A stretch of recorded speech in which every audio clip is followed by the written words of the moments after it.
Hello, my name is Phil Kelton. I'm the owner of 3D Precision Scanning. We do metrology work, which is the study of measurement. We use Artec scanners. We have the Artec Spider and the Eva. The Spider, which is right here, it has a 0.05 millimeter accuracy. So we use that on a lot of small things, and I'm going to be doing videos on that to show you. But we also do reverse engineering with that, and here's a point on that. So we have this skull right here. It's called a black buck skull. It came in from a taxidermist here in town. These are the horns that actually go on it. So they twist in place like this.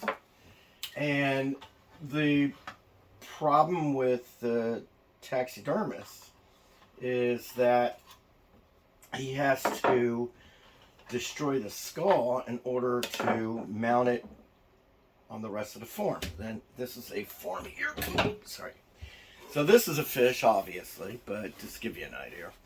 So when they get the form in for the taxidermy work, for this black buck, it's going to be a section in the where the brain cavity is that's going to be missing. And then what they do is they actually cut the skull and they mount that part into the form, and then they wrap, of course, with the skin and everything to complete it. And in doing so, that literally destroys the skull. And so the taxidermist has asked us to scan it. And so if you look over here, we've actually scanned the skull. And there it is right there. You can see the infraorbital canals here and there. These are the inside of the horn, right here, the bone part. So it gives you all the extreme detail, everything I need to know. Brain cavity is in here, the teeth. So that's what that does. So now we've got that, and then we put it in another program, and we're able to, from the scan, actually take that section out that he wants, and then we had it printed, and there it is. So that's the exact representation of the skull is right here. It's accurate in every way possible. It is 5 millimeters from this infraorbital canal from here to here, and it's exactly 5 millimeters going across. Now he saves the skull, so now he can put the skull away. He can now take this, mount that into the form, and then he can take these horns and he can attach it. He's got a way of attaching it, and you'll never see this part because it's inside the actual form itself, which is kind of nice.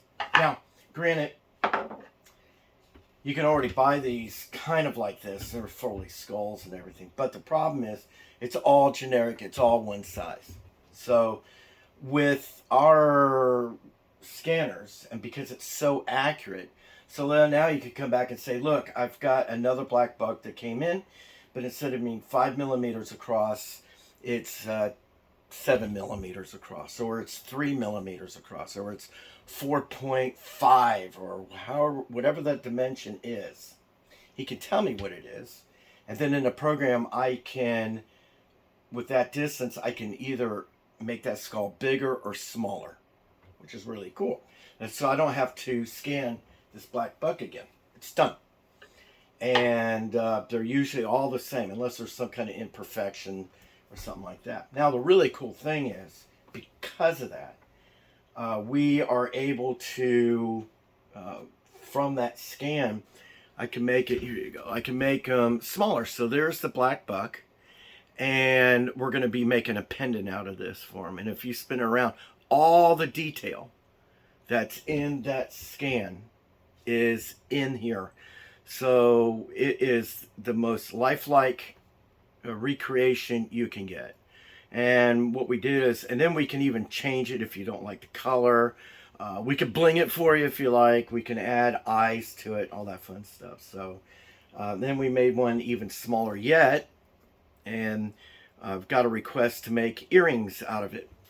And these are super lightweight. And again, it's all the accuracy of that scan is in these right here. So that's what we do. So there you go. There's a good example of reverse engineering. So they'll mount that in, put the horns on, boom, and he's actually saved. Here, let me bring it back in view. And he's actually saved the actual skull. So he can now mount that. You can find more horns. So he would be able to get another horn and put it on here. Just like that. The originals go to the owner of the animal. And then he has another mount. He can mount on the wall. He can sell it, you know, and they actually save the skull. And that's the whole purpose. We wanted to have this system here. We can actually save the original skull, so not to destroy it, because we're all into being conservative about that. Anyway, there you go. Thanks for watching. I'm all new to these videos, so if there's any glitches and stuff, sorry. But that's life. It's all straight out the way it is. Yes, I love coffee. I gotta have my coffee. If you like the video, please subscribe, like it. You got any comments, any questions, please, you know, there's a comment section down there somewhere. Hunt for it and ask away. That's absolutely fine. Any questions you got, we'll be more than happy to answer it. I'm going to be making all kinds of more videos. Like, we've got these baby rattlesnakes that I've got to scan. And then we're going to turn that STL file. It's going to be available for sale. I've got all kind of other skulls. I got other rattlesnakes. These rattlesnakes have been freeze-dried and sent to me. So we got to do those. And I got some other projects too from TV shows I've got to scan. So we'll be doing those as well. Anyway, thanks for watching. That's another thing to come to. Any suggestions? Or if you'd like me to scan something in particular and you'd like to see that, fine. Just send me a comment. And if I can get it, I'll scan it for you and I'll show you the whole process. Thank you very much for watching. Have a wonderful and great day. I know I will. Take care, and we'll look for the next video. Bye now.